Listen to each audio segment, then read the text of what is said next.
হাসপাতাল থেকে মাকে নিয়ে বাড়ি ফেরার পর কেটে গেছে প্রায় 6 মাস। আবির আর মেঘলার সম্পর্কের বরফটা গলতে শুরু করেছে, কিন্তু এখনও পুরোপুরি গলেনি।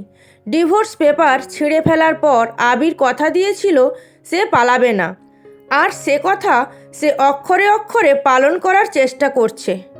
আবির এখন বাবার ব্যবসায় পুরোপুরি যোগ দিয়েছে। তবে বলাই বাহুল্য, অফিসের আসল বস মেঘলাই। আবির সেটা মেনেও নিয়েছে।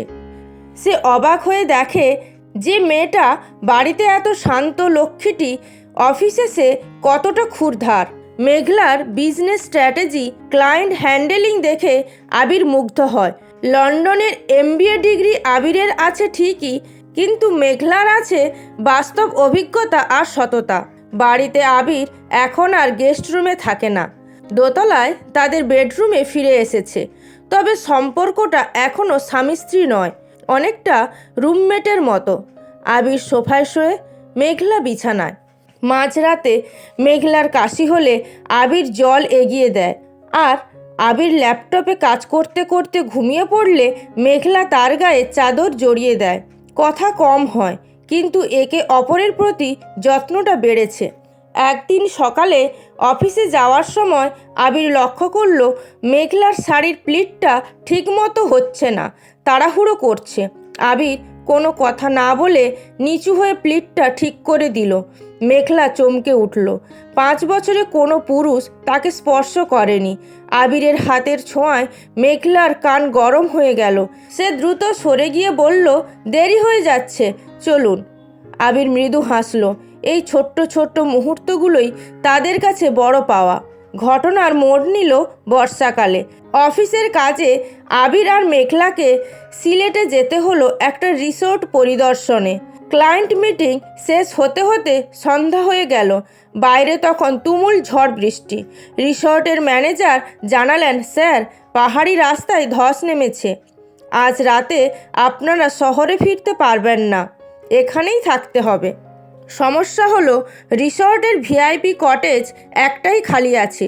উপায় না দেখে দুজনকে সেই একই কটেজে উঠতে হলো। বাইরে মুষলধারে বৃষ্টি। কটেজের বারান্দায় দুটো বেতের চেয়ার। আবির আর মেঘলা বসে আছে, হাতে ধোঁয়া ওঠা কফি। এই পরিবেশটা বড়ই মায়াবী। আবির নীরবতা ভেঙে বলল, মেঘলা, একটা কথা জিজ্ঞাসা করব? মেঘলা বৃষ্টির দিকে তাকিয়ে বলল, বলুন। এই 5 বছরে আমাকে কি একবারও মিস করনি, নাকি শুধু ঘৃণাই করেছো? মেঘলা কফির মগে চুমুক দিয়ে বলল, ঘৃণা? ঘৃণা করার সময় কোথায় ছিল আবির?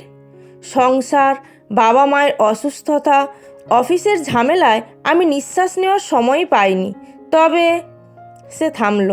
আবিরের দিকে তাকিয়ে বলল, তবে মিথ্যা বলবো না, যখন দেখতাম বান্ধবীরা তাদের স্বামীদের সাথে ঘুরতে যাচ্ছে, বা পুজোর সময় সবাই যখন নতুন শাড়ি পরে বরের হাত ধরে প্যান্ডেলে ঢুকতো, তখন বুকের ভেতরটা ফাঁকা লাগতো।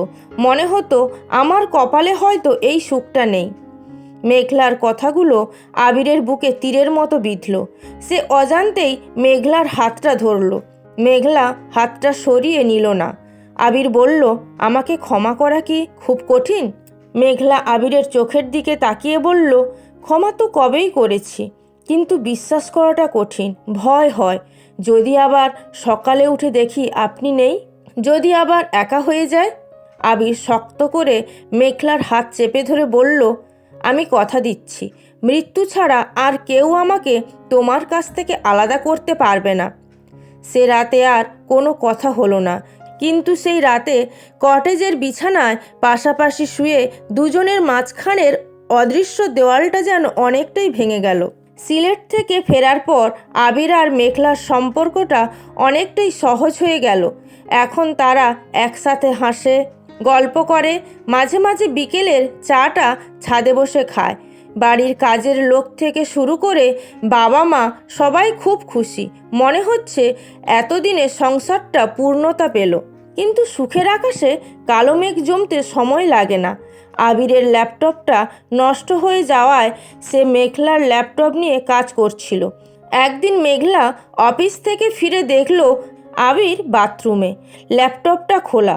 মেঘলা কিছু একটা সেভ করার জন্য ল্যাপটপের সামনে বসলো। হঠাৎ স্ক্রিনে একটা মেল নোটিফিকেশন এলো।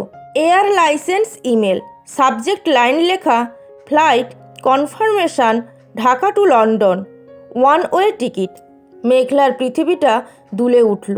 আবির লন্ডনে যাওয়ার টিকিট কেটেছে, তাও আবার ওয়ান ওয়ে, মানে সে আর ফিরবে না।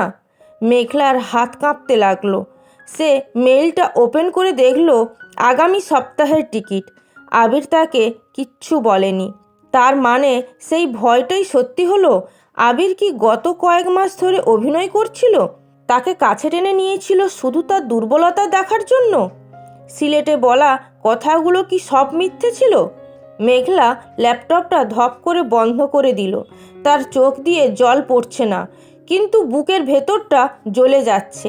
সে ভাবল এবার সে কাঁদবে না, সে আবিরকে তার দুর্বলতা দেখাবে না। আবির বাথরুম থেকে বেরিয়ে তোয়ালে দিয়ে মাথা মুছতে মুছতে বলল, মেঘলা তুমি এসে গেছো? চলো আজ বাইরে ডিনার করে, আমার একটা ভালো খবর আছে। মেঘলা কঠিন চোখে তাকালো। তার গলার স্বর বরফের মতো ঠান্ডা। ভালো খবরটা কি আবির? লন্ডনে ফিরে যাওয়ার ডেট ফাইনাল হয়ে গেছে সেটা? আবির থমকে গেল। তুমি তুমি কি বলছো?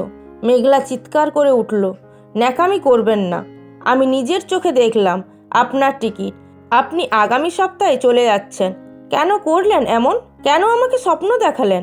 চলেই যদি যাবেন তবে কেন গত 6 মাস ধরে এই ভালো সাজার নাটকটা করলেন? আমি তো আপনার কাছে ভালোবাসা ভিক্ষা চাইনি। আবির কাছে আসতে চাইল। মেঘলা শোনো, তুমি ভুল বুঝছো। খবরদার আমার কাছে আসবেন না। আমি ভেবেছিলাম আপনি বদলে গেছেন, কিন্তু আপনি সেই 5 বছর আগের আবিরই আছেন। স্বার্থপর, মিথ্যাবাদী। বেরিয়ে যান আমার ঘর থেকে আজই, এখনই। মেঘলা কান্নায় ভেঙে পড়ে মেঝেতে বসে পড়ল। আবির বুঝতে পারল পরিস্থিতি হাতের বাইরে চলে গেছে। সারা রাত আবির মেঘলার ঘরের দরজার বাইরে বসে রইল। মেঘলা দরজা খোলেনি। ভেতরের কান্না থামলেও অভিমানের পাহাড় গলেনি। পরদিন সকালে মেঘলা দরজা খুলে বেরোলো, চোখ মুখ ফোলা। সে আবিরের দিকে না তাকিয়েই সিঁড়ির দিকে পা বাড়ালো। হাতে একটা সুটকেস।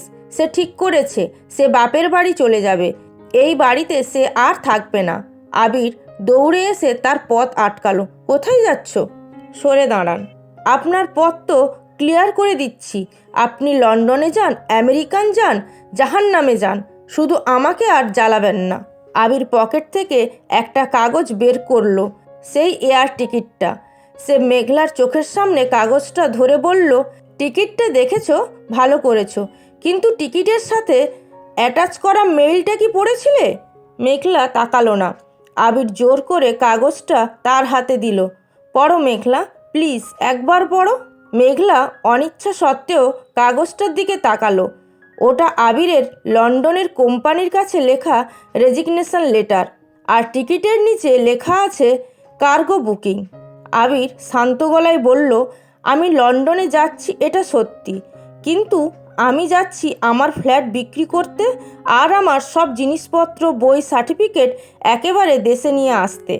আমি তোমাকে বলেছিলাম না মৃত্যু ছাড়া কেউ আমাদের আলাদা করতে পারবে না? আমি সেই কথা রাখতেই যাচ্ছিলাম। ওখানে আমার যা কিছু আছে সব গুছিয়ে এনে আমি পুরোপুরি তোমার হতে চেয়েছিলাম। মেঘলার হাত থেকে সুটকেসটা পড়ে গেল। সে পাথরের মতো দাঁড়িয়ে রইল। তার মনে হলো পায়ের নিচ থেকে মাটি সরে যাচ্ছে। সে আবিরকে এত বড় ভুল বুঝলো? আবির হাসল, কিন্তু সেই হাসিতে বিষাদ। তুমি আমাকে বিশ্বাস করতে পারোনি। এটা তোমার দোষ না মেঘলা, এটা আমার 5 বছরের পাপের ফল।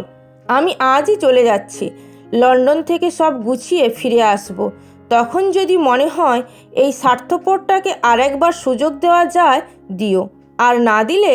আবির কথা শেষ করতে পারল না। তার আগেই মেঘলা দৌড়ে এসে তাকে জড়িয়ে ধরল। গত 5 বছরের জমানো কান্না, গত রাতের অভিমান সব যেন এক নিমেষে ধুয়ে গেল। মেঘলা আবিরের বুকে মুখ গুজে হাউমাউ করে কাঁদতে লাগলো। আমাকে মাফ করে দিন, আমি আপনাকে হারাতে চাই না। আমি ভয় পেয়ে গিয়েছিলাম, ভীষণ ভয় পেয়ে গিয়েছিলাম। আবির মেঘলাকে শক্ত করে জড়িয়ে ধরে তার মাথায় হাত বুলিয়ে দিল। বলল, পাগলি মেয়ে, আমি তো তোমাকে ছাড়া অসম্পূর্ণ। তুমি আমার অচেনা স্ত্রী ছিলে, এখন তুমিই আমার চেনা পৃথিবী। বাড়ির বারান্দা থেকে বাবা আর মা এই দৃশ্য দেখেছিলেন। তাদের চোখেও জল, কিন্তু সেটা আনন্দের। সেদিন আর আবিরের লন্ডন যাওয়া হলো না, টিকিটটা ক্যান্সেল করা হলো। আবির ফোনে তার বন্ধুকে দায়িত্ব দিল সব বিক্রি করে দেওয়ার, কারণ সে বুঝেছে তার আসল সম্পদ লন্ডনে নয়, এই দেশের মাটিতেই। এই মেয়েটির চোখের জল আর ভালোবাসার মাঝেই লুকিয়ে আছে। সম্পর্ক গড়তে শুধু ভালোবাসা লাগে না, লাগে বিশ্বাস। আর সেই বিশ্বাস একবার ভেঙে গেলে জোড়া লাগাতে লাগে অনেক ধৈর্য আর চোখের জল, কিন্তু দিনের শেষে ভালোবাসাই জেতে। আজকের গল্পটি কেমন লাগলো অবশ্যই কমেন্ট করে জানাবেন, আর ভালো লাগলে লাইক, কমেন্ট, শেয়ার করে আমাদের পাশে থাকবেন। ধন্যবাদ।